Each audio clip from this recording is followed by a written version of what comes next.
Merci, Madame la vice-présidente, aussi de m'avoir vue. Monsieur le Président, chers collègues, cette actualisation du règlement de transport scolaire apporte très peu de modifications à celui adopté en 2019. Vous proposez de prolonger le délai de mise en place des accompagnateurs et cela va dans le bon sens.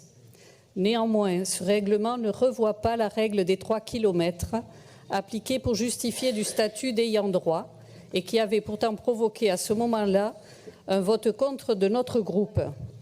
Il ne conserve que des dérogations déjà existantes et qui sont adaptées aux spécificités de ces territoires.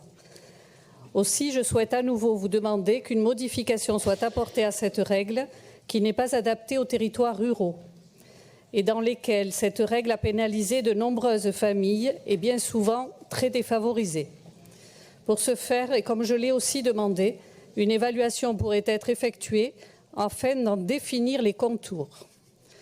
Enfin, et avant de laisser la parole à mon collègue Marc Oxybar pour compléter mon propos, en particulier sur la formation, et donner notre position de vote, je voudrais évoquer une proposition que j'avais faite à cette époque-là, celle de doter d'un gilet jaune l'ensemble des jeunes transportés lors de leur première inscription, au lycée par exemple, pour assurer leur sécurité et leur visibilité.